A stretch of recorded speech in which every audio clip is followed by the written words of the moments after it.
창세기는 오늘 본문부터 야곱의 가족사를 기록하고 있습니다. 그런데 아시는 분들도 계시겠지만 야곱의 가족사는 굉장히 복잡합니다. 야곱은 외삼촌 라반에게 속아서 꿈에도 생각하지 않았던 레아와 강제 결혼을 하게 됩니다. 그리고 나서 야곱은 자기가 사랑했던 라헬을 또다시 아내로 얻기 위해서 7년을 더 봉사하죠. 그러니까 야곱은 졸지에 아내가 두 사람이 된 것입니다. 그런데 여기서 끝이 아닙니다. 두 아내의 몸종 실바와 빌하를 통해서도 아들들을 낳게 됩니다. 그러니까 야곱은 아내가 4명이고 또 그들 사이에서 태어난 아들이 12명, 딸이 1명입니다. 그러니까 야곱의 자녀들은 태어났을 때 엄마가 4명이었고 또 배다른 많은 형제들이 있는 것이죠. 그러니까 어떤 의미로는 부끄럽고 복잡한 그런 가족사를 지니고 있는 것입니다. 그런데 놀라운 것은 그렇게 문제 많고 복잡한 가정에서 태어난 12명의 아들들이 이스라엘의 12지파의 조상이 됩니다. 하나님이 은혜를 베푸셔서 아브라함에게 약속하신 말씀을 그대로 이루신 것이죠. 가지 많은 나무에 바람 잘 날이 없다는 속담처럼 아내도 많고 자녀도 많은 야곱의 가정에는 항상 갈등과 문제가 있었습니다. 당장 레아와 라헬 자매 간의 갈등이 얼마나 컸겠어요. 또 엄마가 다른 자녀들 사이에서는 얼마나 많은 갈등들이 있었겠습니까? 오늘 본문은 말도 많고 탈도 많은 그 야곱의 가정에 앞으로 일어나게 될 수많은 사건 사고들의 예고편이라고 할 수 있겠습니다. 쉽게 말하면 이제 레아가 아들을 낳기 시작하는 것이죠. 먼저 본문은 아버지 라반과 함께 모의해서 야곱을 속여 결혼하게 된 레아가 야곱의 사랑을 받지 못했다는 사실을 언급하면서 오늘 본문이 시작이 됩니다. 29장 31절을 보면 여호와께서 레아가 사랑받지 못함을 보시고 그의 태를 여셨으나 라헬은 자녀가 없었더라. 오늘 본문에서 우리에게 먼저 알려주는 소식이 뭐냐면 레아는 야곱과 결혼을 했지만 남편인 야곱에게 관심도 사랑도 받지 못한 그런 불쌍한 여인이었다는 것입니다. 사실 이것은 어떤 의미에서 보면 레아가 자초한 일이기도 합니다. 지난주에 우리가 언급한 것처럼 라반과 레아가 모의해서 야곱을 속여서 한 결혼이기 때문에 야곱의 입장에서 보면 사랑하지도 않는 여인을 그것도 속아서 강제로 결혼을 하게 된 것입니다. 그러니 야곱이 레아와 부부지간이 되었지만 여러분 어떻게 그 마음이 사랑하지 않는 여인과 결혼한 남자의 마음이 행복할 수 있겠어요? 어쩌면 속으로 레아를 미워하는 마음을 가지고 있었을지도 모릅니다. 한편 레아가 아버지의 계략에 동참했다는 건 분명 야곱에게 좋은 감정을 가지고 있었기 때문에 이 아버지의 계획에 동참을 한 것이죠. 그러니 레아는 분명 남편의 관심과 사랑을 받기 위해 노력을 했을 거예요. 그러나 사람의 마음이라는 것이 노력으로 쉽게 돌려지는 게 아니잖아요. 이미 한 여인을 사랑하는 남자의 마음을 노력한다고 나에게로 돌릴 수 있겠습니까? 무엇보다도 라헬을 향하고 있는 야곱의 마음이 쉽사리 레아를 향해 돌아설 수가 없는 것이죠. 그러니까 레아는 야곱의 마음을 얻으려고 노력하면 노력할수록 더 큰 상처와 절망을 경험하게 되는 것입니다. 그런데 본문을 보면 하나님께서 레아가 사랑받지 못함을 보시고 그의 태를 여셨다는 것입니다. 무엇을 우리에게 가르쳐주고 있는 것입니까? 사람이 좌절하고 절망할 때 하나님이 우리의 소망이 되신다는 것입니다. 여러분, 저와 여러분이 사람 때문에 혹은 처지나 형편 때문에 우리가 좌절하고 절망할 때가 있습니다. 그러나 언제나 하나님은 우리의 소망이 되십니다. 오늘 본문은 아주 직관적으로 굳이 여기에 대한 어떤 부연적인 설명할 필요가 없이 우리에게 직관적으로 우리에게 알려줍니다. 여러분, 우리가 절망할 때 하나님은 우리의 소망이 되십니다. 우리가 낙심하고 좌절하고 상처 입을 때 하나님은 우리의 위로가 되십니다. 이것을 저와 여러분이 꼭 기억하시길 바랍니다. 남편에게 사랑받지 못하고 상처받고 절망한 레아는 어떻게 했겠습니까? 하나님께 기도하고 매달릴 수밖에 없는 것이죠. 시편 27편 10절을 보면 내 부모는 나를 버렸으나 여호와는 나를 영접하시리이다 라고 말씀합니다. 여러분, 부모에게 버림받은 것이 얼마나 큰 절망이고 상처일지 쉽사리 우리가 상상할 수 없죠.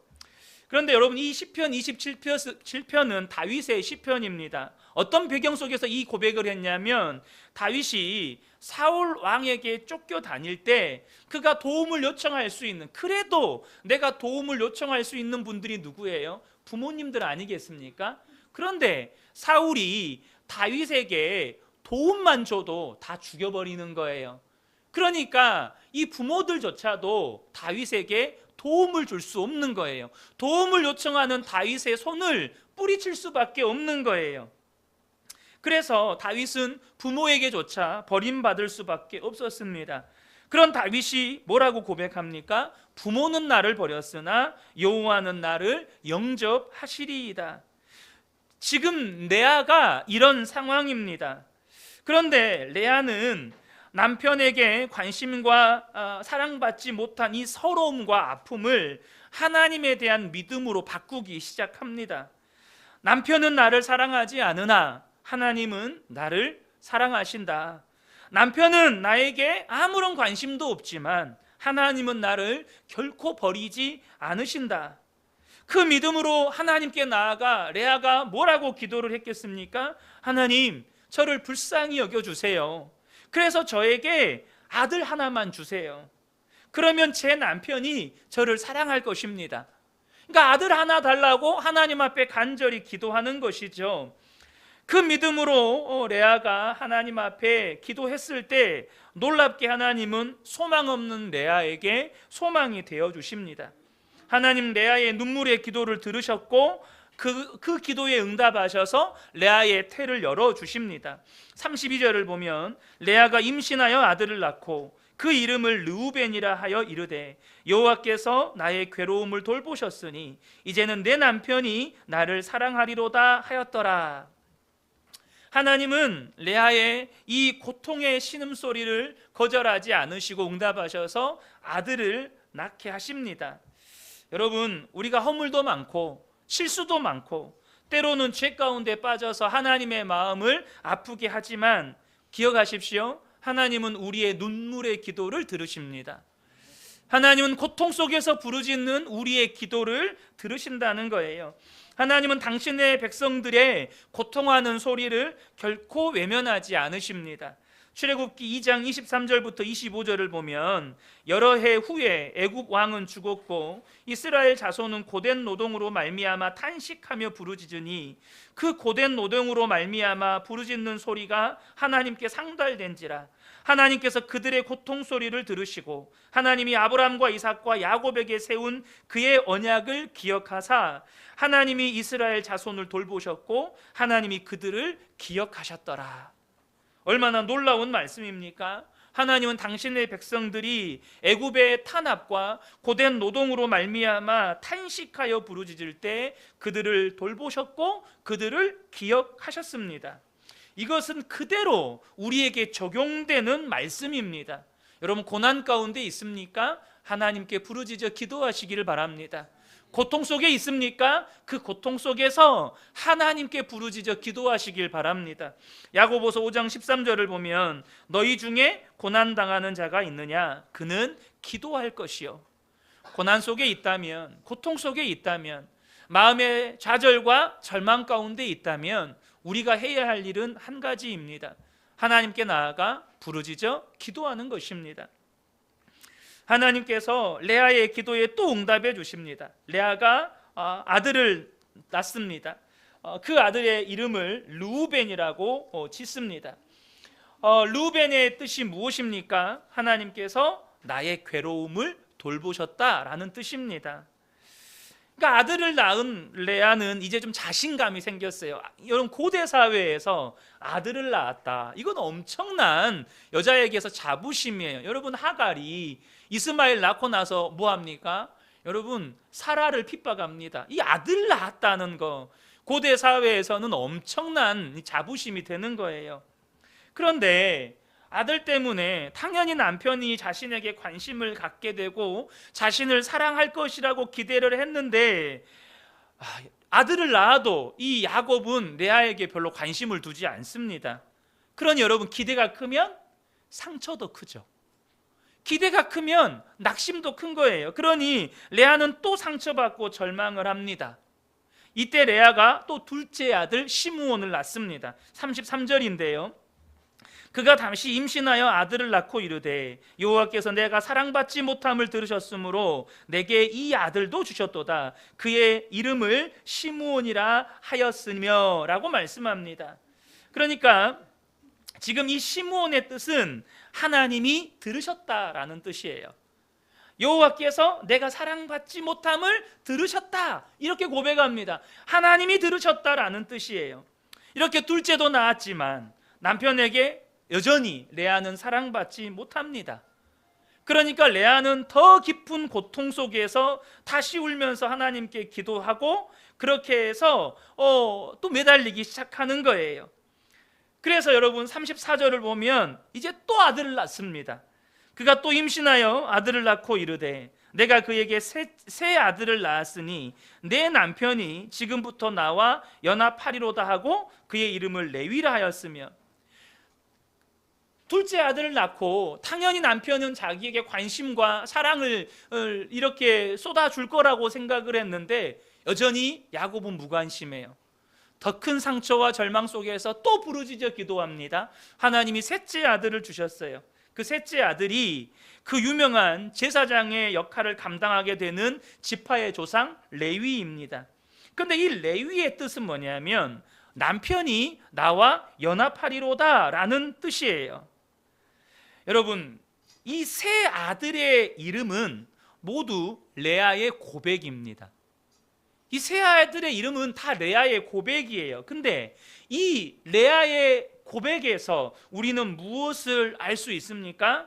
레아가 남편에게 사랑받지 못한 것에 대한 깊은 절망과 탄식과 한이 있었다는 거예요. 이 세 아들을 얻고도 레아는 남편에게 사랑을 받지 못합니다. 그러니까 아들을 낳으면 낳을수록 레아의 기대는 무너졌고, 그럴수록 레아의 마음에는 절망과 상처가 한이 되어 쌓였다는 것입니다. 그리고 넷째 아들이 태어납니다. 참, 야곱도 야곱이에요. 사랑하지도 않는데 계속 동침을 해요. 그러니까 어떤 의미로는 레아를 성적 대상으로만 봤다고 봐도 무방하지 않죠. 그런데 이 넷째 아들을 낳은 레아에게서 특이한 변화가 시작이 됩니다. 35절을 보겠습니다. 그가 또 임신하여 아들을 낳고 이르되 내가 이제는 여호와를 찬송하리로다 하고 이로 말미암아 그가 그의 이름을 유다라 하였고 그의 출산이 멈추었더라. 네 번째 태어난 아들의 이름은 유다인데요. 여러분, 이 유다는 이스라엘에서 굉장히 중요한 위치를 차지하고 있습니다. 왜 그렇습니까? 바로 유다 지파에서 다윗 왕이 나오고 예수 그리스도가 태어나시기 때문입니다. 유다를 낳은 후에 보면 레아의 고백의 변화가 일어납니다. 레아는 그렇게 남편의 관심과 사랑을 받기 원했고, 어쩌면 남편에게 사랑받지 못한 상태에서 결혼했던 레아에게 남편에게 사랑받는 건 인생의 목표였고 인생의 전부였습니다. 레아에게 남편은 하늘이었어요. 그러니까 어쩌면 레아는요, 야곱을 만나기 전에는, 아니 야곱과 결혼을 모의하기 전에는 자기는 결혼할 수 없는 여인이라고 생각하며 살았을지도 몰라요. 왜냐하면 우리 지난 시간 나누었지만 레아는 눈에 시력이 나쁜 여인, 그러니까 총기가 없는 여인이었다고 말씀을 드렸죠. 그러니까 소위 말해서 뭔가 좀 부족함이 있는 여인과 누가 결혼하고 싶겠어요? 이거 본인도 알죠. 결혼을 하고 싶지만 결혼을 포기하고 사는 거죠. 그런데 남편을 얻었어요. 그 남편에게 사랑받는 것이 이 여인의 인생의 목표고 인생의 전부가 된 것이죠. 그러나 남편의 사랑과 관심을 받기 위해 그렇게 수고하고 노력했지만 자신은 언제나 남편의 관심 밖에 있는 거예요. 남편의 마음을 차지하고 있는 건 언제나 여동생 라헬이었습니다.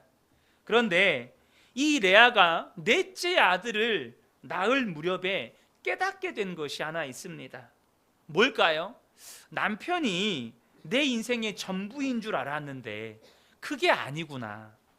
남편의 사랑이 나를 만족시켜 주지 못하고 남편이 나를 행복하게 해주지 못하는구나. 이걸 깨닫게 된 거예요. 남편의 사랑만 받으면 세상을 다 얻을 것 같은 그런 행복과 만족을 누릴 수 있을 거라고 생각했지만 그렇지 않다는 것을 이 넷째 아들을 임신하고 낳는 과정 속에서 깨닫게 되는 거예요. 아들을 낳았지만 여전히 자신에게 관심과 사랑을 보내주지 않는 그 남편에 대해서 상처받고 고통 속에서 이제 넷째 아들을 낳을 때가 되니 하나님께서 깨닫게 해주시는 거예요. 여러분, 이 남편의 자리에 사람이나 돈이나 명예나 세상 성공을 넣으면 그대로 우리에게 대입이 됩니다. 우리에게 적용이 돼요. 사람들에게 인정받으면, 돈을 벌면, 명예를 얻으면, 세상에서 성공하면 내가 행복해질 것이라고 사람들은 생각하면서 마치 레아가 남편의 사랑을 받으려고 그렇게 수고하고 애쓴 것처럼 세상에서 아등바등 살아요. 그런데 결코 그것들이 나를 행복하게 해주지 못하고 나를 만족시켜주지 못한다는 것입니다. 그래서 남편의 사랑만 갈구하며 살았던 레아가 이제 그 어느 시점부턴가 시선을 하나님께 돌리기 시작합니다. 오직 하나님만이 나의 소망이시고 하나님만이 나의 행복이시고 내가 사모하고 의지할 분은 오직 하나님뿐이라는 것을 그 절망과 고통 속에서 체험적으로 깨닫게 되는 거예요. 아, 남편은 더 이상 내가 의지할 대상이 아니구나. 하나님만 의지해야 되는구나. 이걸 깨닫게 되는 거예요. 그래서 넷째 아들을 낳았을 때 이 레아가 고백합니다. 뭐라고 고백합니까? 내가 이제는 여호와를 찬송하리로다. 유다를 향해서 유다를 보면서 그렇게 고백하는 거예요. 내가 이제는 여호와를 찬송하리로다. 그 의미를 담아서 유다의 이름을 짓습니다. 우리는 여기서 남편의 관심과 사랑을 받지 못한 레아라는 한 여인이 그 고통과 절망 속에서 믿음이 변화되고 그 인격이 성숙해져 가는 과정을 보게 됩니다. 그렇게 변화된 그가 넷째 아들을 낳았을 때 그 아들이 바로 이 땅에 예수님이 오시게 하는 유다 지파의 조상이 되는 그런 축복을 누리게 되는 것입니다. 우리는 이런 레아의 모습 속에서 중요한 몇 가지 교훈을 발견하게 됩니다. 첫 번째는 뭐냐면 사람에게 버림받을 때, 특별히 의지하고 믿었던 사람에게 상처받을 때 하나님께 시선을 돌리고 하나님을 의지하라는 것입니다. 여러분, 우리는 사람에게 배신당할 수 있습니다. 사람에게 상처받을 수 있어요. 그때 여러분 하나님께 시선 돌리시기 바랍니다. 하나님을 의지하고 하나님 바라보시기 바랍니다. 레아가 남편의 관심과 사랑을 받지 못해서 절망과 한이 쌓일 때 그는 하나님께 시선을 돌리기 시작합니다. 하나님께 소망을 두기 시작합니다. 그리고 눈물로 하나님께 기도하기 시작했습니다. 하나님은 그 눈물의 기도를 보셨고 들으셨고 응답하셨고 레아를 위로해 주셨습니다. 마태복음 5장 4절을 보면 애통하는 자는 복이 있나니 그들이 위로를 받을 것이미요 라고 말씀합니다. 여러분들도 하나님께 눈물로 기도했던 때가 있지 않습니까? 여러분, 이곳에 계신 분들 중에 하나님 앞에 눈물로 기도하지 않으면 안 됐던, 여러분 그런 때가 다들 있지 않으신가요? 저 또한 고통 속에서 하나님 앞에 눈물로 시간을 보냈던 날들이 여러분 굉장히 많았습니다.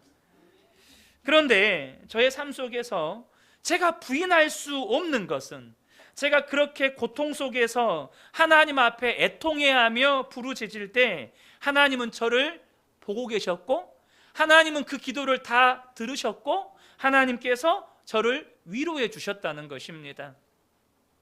지금도 잊을 수 없는 은혜 중에 하나인데요, 제가 대학 시절에 이제 다리 다치고 2년여 시간 속에서 수술과 재활이 끝나고 4학년이 됐습니다. 이제 뭐 사범대생이니까 열심히 임용시험 준비하고 있지 않겠어요? 그래서 새벽마다 일어나서 새벽 예배 드리고, 그리고 학교 가서 공부하고, 뭐 저녁에는 수요 예배, 뭐 금요 철야 예배 다 참여하고, 또 새벽에 일어나서 새벽 예배 가고, 이렇게 이제 반복되는 생활 속에서 한 번은 새벽 예배를 드리는데 몸이 너무 피곤한 거예요. 너무 몸이 피곤해서 새벽 예배는 나갔지만 도무지 목사님 설교가 귀에 들어오지 않았습니다. 그래서 그냥 꾸벅꾸벅 새벽 예배 시간에 졸았어요. 여러분, 저는 우리 성도님들이 꾸벅꾸벅 조는 거 다 이해합니다. 여러분 얼마나 피곤해서 그러시겠어요. 졸실 수 있죠. 그렇게 꾸벅꾸벅 졸다가 이제 기도 시간이 되었습니다. 기도 시간 됐다고 뭐 졸리던 게 갑자기 정신이 깨겠습니까? 주여 한번 외치고 졸고, 주여 한번 외치고 또 졸고, 그렇게 주여하고 졸고 주여하고 졸고를 몇 차례를 반복을 했습니다. 그러니까 이 잠에 취해서 정신이 안 차려지는 거예요. 그러다가 저도 지금도 설명이 안 되고 이해가 안 되는 주여라고 외치는데, 그 비몽사몽간에 주여라고 외치는데 갑자기 제 속에서 걷잡을 수 없는 울음이 터져 나오는 거예요. 여러분 졸다가 울어보셨습니까? 내 몸은 잠에 취해가지고 막 졸려서 어찌할 바를 모르겠는데, 잠에 취해 있는 상태에서 주여 외쳤는데 갑자기 제 속에서 설명도 안 되고 이해도 안 되는 울음이 터져 나오는 거예요. 정신이 확 깨더라고요. 그러면서 하나님 앞에 계속해서 주여라고 부르짖었어요. 그런데 제가 그때 참 신기한 경험을 했는데, 우리가 항상 기도할 때 주여라고 외칠 수 있잖아요. 근데 그때의 주여는 이전에 외쳤던 주여와는 완전히 달랐어요. 제가 주님 앞에 주여라고 외치는데 제 속에 있는 저의 영이 하나님께 제 모든 고통과 제가 하나님께 드리고 싶은 모든 말들과 제 모든 기도와 간구를 내 속에 있는 내 영이 저를 대신해서 하나님께 다 올려드리는 것 같았어요. 그리고 그 순간에 하나님께서 주시는 감동은 내가 다 안다, 내가 다 알고 있다, 그거였습니다.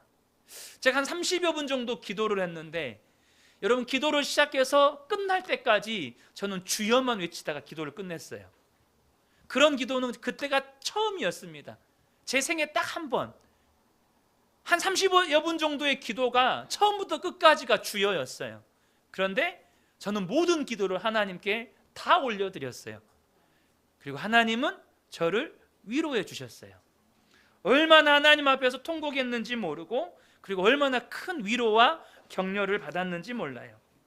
하나님은 하나님을 의지하며 고통 속에서 드리는 눈물의 기도, 그 애통의 기도를 하나님이 들으시고 하나님 다 알고 계시고 하나님 위로하십니다.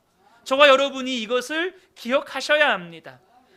사람에게 버림받을 수도 있고 믿었고 의지했던 사람에게 상처받을 수 있어요. 그때 하나님께 시선을 돌리고 하나님을 의지하라는 것입니다. 두 번째는요, 그렇게 사람에게 위로와 인정과 관심을 받으려고 애쓰지 말라는 것입니다. 여러분, 사람에게 위로받으려고 하고 사람에게 인정받으려고 하고 사람에게 관심 받으려고 하면 할수록 여러분 사람은 더 절망하게 됩니다. 왜 그렇습니까? 사람이라고 하는 존재는 완전하지 않기 때문입니다. 그래서 여러분, 사람은 절대 우리의 기대를 만족시켜 줄 수가 없습니다. 절대 우리를 행복하게 해줄 수가 없어요. 그래서 사람을 기대하면 할수록, 사람을 의지하면 할수록 반드시 더 여러분 절망을 경험하게 됩니다. 여러분, 우리는요 이미 하나님으로부터 위로와 인정을 받은 사람들이에요. 여러분, 그것으로 충분합니다. 시편 34편 18절을 보면 여호와는 마음이 상한 자를 가까이 하시고 충심으로 통회하는 자를 구원하시는도다. 여러분, 하나님께 나아가세요. 하나님을 의지하세요. 하나님을 의지하면 그 마음 상한 자를 가까이 하시고 충심으로 통회하는 자를 반드시 구원하십니다. 다윗이 뭐라고 고백합니까? 시편 23편 1절에 여호와는 나의 목자시니 내게 부족함이 없으리로다. 여러분, 이 말이 무슨 말입니까? 하나님이 나의 목자시니 나는 그것으로 충분하다. 하나님이 나의 목자시면 그것만으로 나는 충분하다는 것입니다. 레아처럼 사랑받고 인정받고 싶은 사람으로부터 어떤 사랑도 인정도 받지 못하고 그 마음속에 좌절과 절망이 가득할지라도 하나님께 나아가 하나님을 의지하면 하나님은 그 사람의 마음을 만지시고 그 사람의 믿음도 인격도 변화시켜 주십니다. 우리가 여기서 주목할 것이 하나가 있어요. 여러분, 유다 넷째 아들이잖아요. 유다는 이 12아들 중에 특별히 중요한 아들입니다. 그런데 여러분, 유다가 유다일 수 있는 이유는 그가 특별한 사람이기 때문입니까? 그렇지 않습니다. 우리가 또 나중에 창세기 강해를 통해서 유다에 대해서도 나누겠지만 유다가 어떤 사람이죠? 며느리 다말과 자기도 모르게 동침하게 되어서 자녀를 낳는 실수를 범하지 않습니까? 그러니까 유다가 완전한 사람이 아니라는 것이죠. 무엇보다 히브리 문화에서 넷째 아들은 특별한 의미가 없어요. 많은 아들 중에 한 명일 뿐이에요.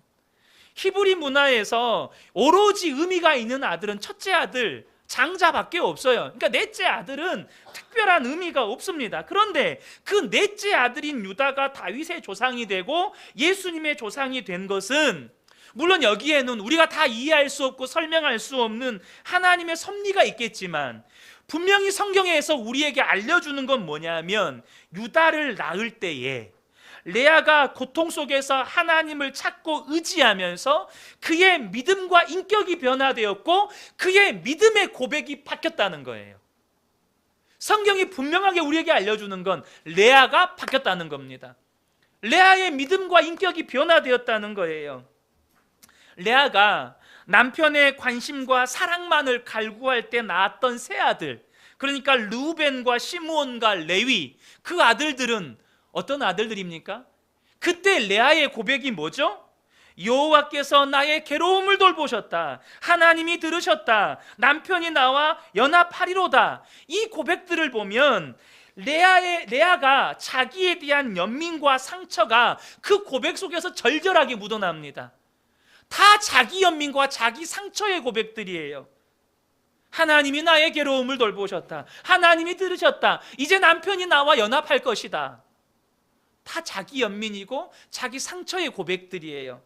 그런데 그 고통 속에서 이제 하나님께 시선을 돌리고 하나님을 찾고 하나님을 의지했던 레아, 하나님께서 그를 만지셔서 그 믿음과 인격이 변화되었던 그 레아가 낳은 아들 유다, 그때 레아의 고백은 뭐죠? 내가 이제는 여호와를 찬송하리로다.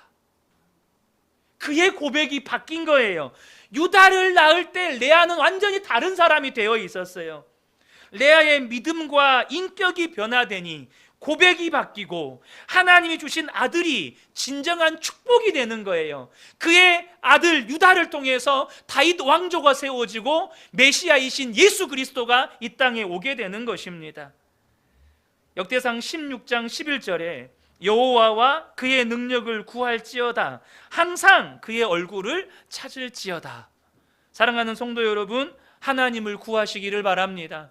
어떤 처지와 형편에 있든지 하나님의 얼굴을 찾는 저와 여러분 되시기를 축복합니다. 레아가 고통 속에서 그랬다는 거예요. 여러분의 현재 겪는 고통이 하나님의 얼굴을 찾고 구하여서 여러분의 믿음과 인격이 변화되는 연단의 시간이 되시기를 축복합니다. 끝으로 또 하나의 메시지는 뭐냐면, 오늘 본문의 레아와는 반대의 길을 걷는 인물들에 대한 이야기입니다. 그 인물들은 두 사람인데요, 한 사람은 라헬이고 또 한 사람은 레아의 첫째 아들 르우벤입니다. 먼저 본문에 레아의 고통과 그의 기도에 응답하시는 하나님을 기록하면서 동시에 라헬에 대해서 잠깐 언급을 하고 있는데, 31절 하반절을 보면 라헬은 자녀가 없었다고 기록을 하고 있어요. 그러니까 하나님께서 라헬의 태를 열어주지 않으셨다는 것입니다. 이 말은 하나님이 라헬을 사랑하지 않으셨다는 말이 아닙니다. 여러분, 라헬이 어떤 여인입니까? 남편의 사랑을 독차지하는 여인입니다. 그 말은 라헬은요, 누구를 의지하며 살았을까요? 남편 의지하고 살았다는 겁니다. 남편의 사랑을 독차지하고 있으니 라헬은 그 남편만 바라보고 남편만 의지하고 남편 사랑에 만족하면서 그렇게 살았다는 뜻이에요. 하나님은 하나님을 의지하지 않고 남편을 의지하고 살았던 라헬의 태를 열어주지 않으셨다는 것입니다. 그것뿐만이 아니죠. 라헬은 사실 보면 라헬의 믿음이 변화되어 가는 과정이 성경에 서술되어 있지 않습니다. 라헬이 야곱과 함께 가나안 땅으로 돌아오는 길에 막내 베냐민을 낳다가 죽게 됩니다. 그리고 그렇게 돌아오는 길에 묻히게 돼요. 창세기 35장 19절을 보면 라헬이 죽음에 에브랏 곧 베들레헴 길에 장사되었다라고 성경이 기록하고 있어요. 그러니까 라헬은 가나안 땅으로 돌아오는 길에 베들레헴 길가에 장사가 됐어요. 거기에 묻혔어요. 그런데 야곱의 사랑받지 못한 레아도 죽었지 않겠어요? 그 레아는 어디에 묻힐까요? 레아는 아브라함이 묻히고 사라가 묻히고 이삭과 리브가가 묻혔던 가나안 땅 마므레 앞 막벨라 밭에 야곱과 함께 묻힙니다. 그 말은 레아가 본처로 인정을 받았다는 뜻이에요. 여러분, 우리가 이 땅을 살면서 의지할 만한 어떤 것이 있다 하더라도 하나님을 의지하는 것과 비교할 수 없습니다. 여러분이 의지할 만한 것이 있습니까? 돈입니까? 사람입니까? 권력입니까? 세상 성공입니까? 하나님과 비교할 수 없습니다. 레아는 하나님만 의지하고 살았습니다. 그래서 레아가 이런 놀라운 축복을 받게 되는 거예요. 또 한 명의 인물이 르우벤이라고 말씀드렸죠. 이 신명기서 말씀에 의하면 장자는요, 모든 상속권을 다 받도록 되어 있는 특권을 가지고 있습니다. 그런데 여러분, 르우벤이 결정적인 실수를 하게 됩니다. 창세기 35장 22절을 보면 이스라엘이 그 땅에 거주할 때에 르우벤이 가서 그 아버지의 첫 비라와 동침함에 이스라엘이 이를 들었더라. 르우벤이 너무나도 부끄럽고 수치스러운 일을 저질렀어요. 아버지의 첩이었지만 그의 어머니 뻘이 되는 비라와 동침을 하는 아버지를 부끄럽게 만드는 일을 저질렀다는 거죠. 창세기 49장에 보면 야곱이 12아들들을 축복할 때 르우벤에 대해서 이렇게 축복을 합니다. 창세기 49장 3절 4절을 보면 르우벤아, 너는 내 장자요 내 능력이요 내 기력의 시작이라. 위풍이 월등하고 권능이 탁월하다마는. 분명히 르우벤은 장자였고요, 더 놀라운 건 뭐냐면 위풍이 월등하고 권능이 탁월했대요. 그러니까 르우벤은 인물도 뛰어났고 굉장히 어디서든지 위풍당당하게 자신감 있게 살았던 그런 사람이었어요. 장자의 특권도 가지고 있었고 외형적으로도 굉장히 잘난 사람이었어요. 근데 야곱이 그 르우벤을 향해서 뭐라고 축복합니까? 물의 끓음 같았은즉 너는 탁월하지 못하리니 내가 아버지의 침상에 올라 더럽혔음이라. 그가 내 침상에 올랐었도다. 이건 축복이 아니죠. 물의 끓음같이 잠깐 끓었다가 너는 식어버릴 거다. 너의 그 탁월함은 너의 인생에 잠깐 너를 높여주는 것 같지만 금세 사라지는 안개처럼 사그라들어 버릴 것이다. 이렇게 말하고 있는 것입니다. 르우벤은 장자의 특권에 취하고 자신의 어떤 외적인 탁월함에 취해서 아버지의 마음을 너무나도 아프게 한 사람입니다. 이런 르우벤의 축복에 대해서 역대상 5장이 이렇게 풀어줍니다. 역대상 5장 1절을 보면 이스라엘 장자 르우벤의 아들들은 이러하니라. 르우벤은 장자라도 그의 아버지의 침상을 더럽혔으므로 장자의 명분이 이스라엘의 아들 요셉의 자손에게로 돌아가서 족보의 장자의 명분대로 기록되지 못하였느니라. 장자의 특권에 취하고 자신의 외적인 어떠한 탁월함에 취해서 아버지를 부끄럽게 만들고 아버지의 침상을 더럽혔던 르우벤은 장자의 특권을 다 빼앗기게 됩니다. 장자의 축복을 다 잃어버리게 돼요. 이런 르우벤의 모습은 장자의 명분을 빼앗긴 또 다른 인물 에서를 생각나게 만듭니다. 히브리인들에게 이 장자라고 하는 이 첫째 아들은 엄청난 특권이었어요. 어쩌면 에서도 르우벤도 자기가 첫째 아들이라고 하는 이 사실에 특권의식을 가지고 있었을 거예요. 더 나아가서 에서도 용사였어요. 굉장히 잘나고 탁월한 사람이었습니다. 르우벤도 잘나고 탁월한 사람이었어요. 장자라고 하는 특권의식과 그 외적인 그 탁월함에 취해서 장자라는 특권의식을 의지하고 자신의 그 탁월함을 의지하며 살아갈 때 그는 모든 축복을 빼앗기게 됩니다.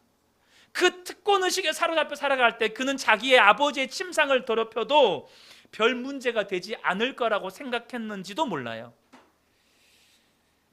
여러분, 이 모습은 마치 세상 사람들이 자신들의 가문이나 학벌이나 혹은 인맥이나 지연이나 자신의 스펙이나 외적인 탁월함을 그것을 중요하게 여기고 그것을 의지하며 사는 모습과 똑같습니다.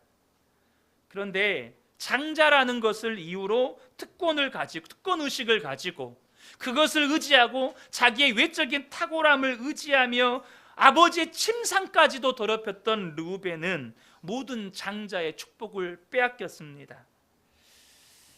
말씀의 결론을 맺고자 합니다. 여러분, 레아는 남편의 사랑과 관심을 그렇게 갈구했지만 여전히 남편의 무관심으로 인해서 고통 속에서 좌절과 절망 속에서 하나님께 시선을 돌렸고 하나님을 찾고 의지하면서 그의 인격이 변화되고 그의 믿음이 변화되어서 나중에는 유다를 낳는 축복을 경험하게 될 뿐만 아니라 나중에 그가 본처의 반열에 오르게 됩니다. 축복의 조상의 반열에 오르게 돼요. 믿음의 조상의 반열에 오르게 됩니다. 믿음의 조상은 라헬이 아니에요. 믿음의 조상은 레아예요. 그러나 라헬은 자기가 남편의 사랑을 받고 있다는 것 때문에 남편을 의지하고 살다가 르우벤은 자기가 장자라는 그 이유 때문에 장자의 특권에 취해서 혹은 그 장자의 특권을 의지하며 자신의 외적인 특권을 의지하며 살다가 아버지의 침상을 더럽히고 아버지의 마음을 아프게 했다가 라헬도 믿음의 조상의 반열에서 탈락하고 르우벤도 장자의 축복에서 탈락하게 됩니다. 장자의 축복을 다 잃어버리게 돼요. 있는 축복마저 빼앗기게 됩니다. 사랑하는 성도 여러분, 오늘 말씀의 결론은 명확합니다. 우리가 의지해야 할 분은 오직 하나님이십니다. 오늘의 말씀의 결론은 너무나도 단순하고 명료하고 명확합니다. 우리가 어떤 처지와 형편에 있든지 때로는 우리가 사람에게 배신당하고 상처받고 깊은 상처와 절망이 쌓이고 쌓여서 한이 되었다 하더라도 우리가 그때부터 하나님께 시선을 돌리고 하나님의 얼굴을 구하고 하나님을 찾고 하나님을 의지할 때 하나님은요, 우리의 믿음과 인격을 변화시켜 주시고 우리를 축복의 사람으로 만들어 주십니다. 우리가 찾고 구할 분, 우리가 평생에 의지할 분은 오직 하나님밖에 없습니다. 우리 모든 성도님들이 평생에 오직 하나님만을 찾고 구하며 의지하는 그런 복된 분들 되시기를 예수님의 이름으로 축복합니다. 아멘.